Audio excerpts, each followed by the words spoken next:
Hello my dear student, नमस्कार, आदाब, सत श्री अकाल। आप सभी को हमारे इस चैनल पर बहुत बहुत स्वागत है। तो चलिए देखते हैं, आज सत्र 2024-25 का आदर्श प्रश्न पत्र यानी कि मॉडल पेपर की तरह ही होता है ये। तो यहाँ कक्षा 10 का सामाजिक विज्ञान यानी कि एसएसटी का मॉडल पेपर देखने वाले हैं, जिसमें हम आज कवर करेंगे 20 बहुविकल्पीय प्रश्नों को। यहाँ आपको समय मिलता है 3 घंटे 15 मिनट का और पूर्णांक होगा 70 का। तो पहला क्वेश्चन देखते हैं हम यहाँ बहुविकल्पीय का। राष्ट्रवाद का उदय सर्वप्रथम किस देश में हुआ था? तो देखिए, राष्ट्रवाद का सर्वप्रथम उदय हुआ फ्रांस में। तो इसका ऑप्शन बी सही है बच्चों। अगला क्वेश्चन देख लेते हैं कि ड्यूक मैटरनिक ने सामाजिक व्यवस्था का सबसे खतरनाक दुश्मन किसको माना? देखिए, नंबर ए है इसका रूसो, बी विक्टर एमेनुअल, सी काल्विन, डी जूसेप्पे मैत्सनी। तो इसका सही जवाब है ऑप्शन डी, जूसेप्पे मैत्सनी। अगला क्वेश्चन है, सूती कपड़ा मिल की रूपरेखा किसने रखी? Option A John Wright, option B Richard Arkwright. तो यहाँ पर ऑप्शन बी सही है, रिचर्ड आर्कराइट ने सूती कपड़ा मिल की रूपरेखा रखी थी छात्रों। अगला क्वेश्चन है, 1928 से 1934 के बीच भारत में गेहूं की कीमत 50% तक गिर गई। इसका कारण क्या था? तो इसका कारण अंतर्राष्ट्रीय बाजारों में कीमतों का गिरना। ऑप्शन ए इसका सही है, क्योंकि 1928 से 1934 के बीच महामंदी का दौर चला था, इस वजह से इसका ऑप्शन ए सही है। अगला क्वेश्चन नंबर 5 देखते हैं। यहाँ पर पूछ रहा है 1448 ईस्वी में गुटेनबर्ग ने कौन सी पहली पुस्तक छापी थी? इसमें option A Jane Eyre, option B Ramona, option C heart candidate, option D Bible. तो इसका सही जवाब है ऑप्शन डी बाइबिल। अगला क्वेश्चन नंबर 6, बेल्जियम में सामुदायिक सरकार का चुनाव कौन करता है? तो यहाँ पर ऑप्शन बी सही है, क्योंकि सभी भाषा को बोलने वाले लोग, क्योंकि बेल्जियम में 3 भाषा बोलने वाले लोग रहते थे, फ्रेंच, जर्मन और डच भाषी लोग यहाँ निवास करते थे। तो इसका ऑप्शन बी सही है छात्रों। अगला क्वेश्चन देखते हैं।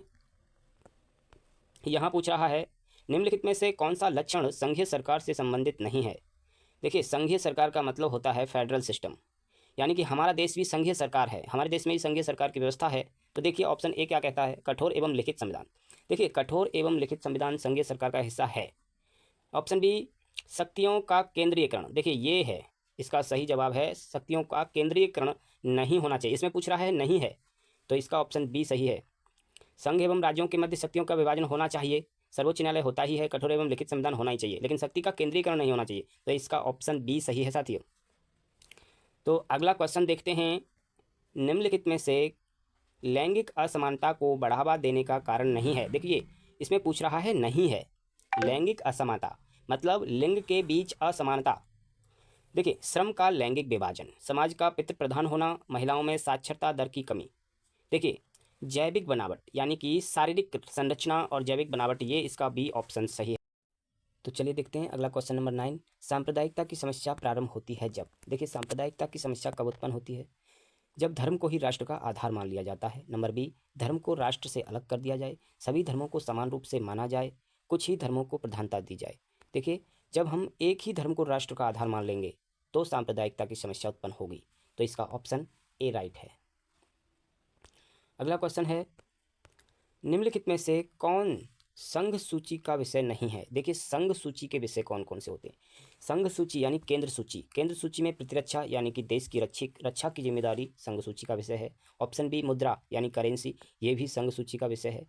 ऑप्शन सी, ऑप्शन डी, देखिए विदेशी मामले, ये तो संघ सूची का विषय है ही, लेकिन शिक्षा ये संघ सूची का विषय नहीं है। क्यों नहीं है? क्योंकि शिक्षा समवर्ती सूची के अंतर्गत आती है, यानी कि केंद्र और राज्य दोनों इस पर कानून बना सकते हैं, इसलिए ऑप्शन सी इसका राइट होगा। अगला क्वेश्चन देखते हैं, क्वेश्चन नंबर 11, निम्नलिखित में से पंजाब में भूमि संकुचन का मुख्य कारण क्या है? देखिए, इसमें पूछ रहा है पंजाब में भूमि संकुचन का कारण तो गहन खेती, वन उन्मूलन, अधिक सिंचाई, अति पशुचारण।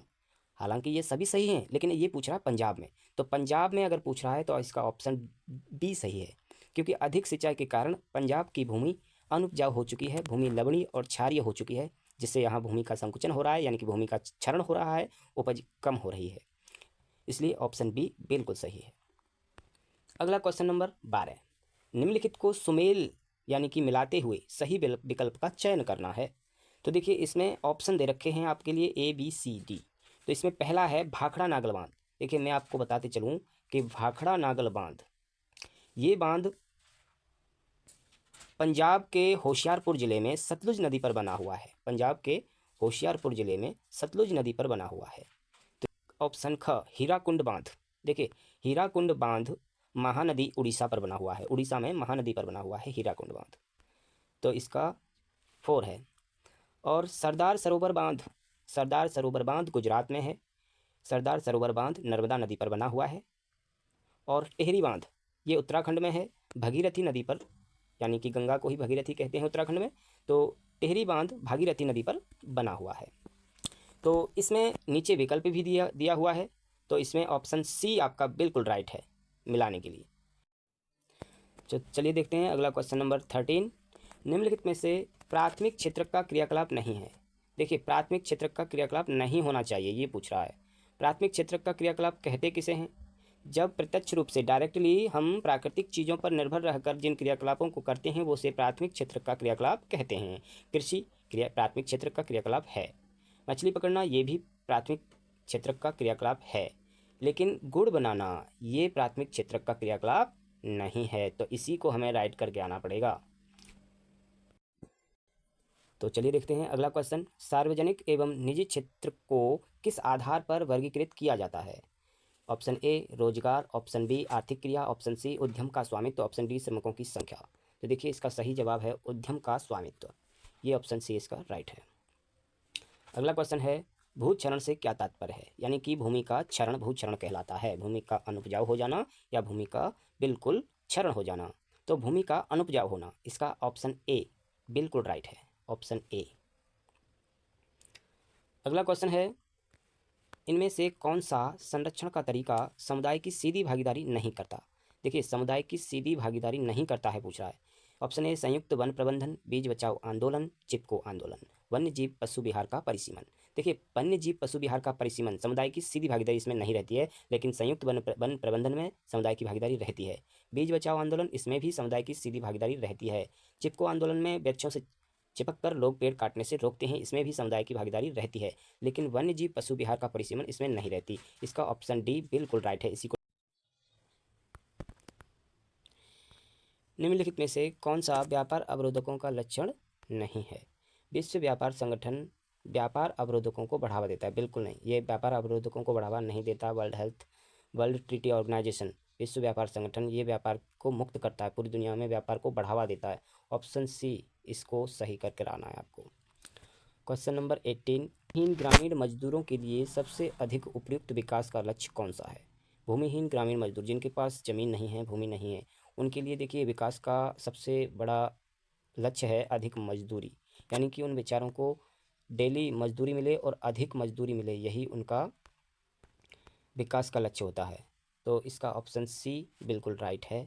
अगला क्वेश्चन है निम्नलिखित में से कौन सा परंपरागत ऊर्जा का स्रोत नहीं है? देखिए परंपरागत ऊर्जा स्रोत किसे कहते हैं? वे ऊर्जा स्रोत जिनको हम लंबे समय से इस्तेमाल कर रहे हैं उनको परंपरागत ऊर्जा स्रोत कहते हैं। तो कोयला, पेट्रोलियम, इनमें से तो बिल्कुल नहीं।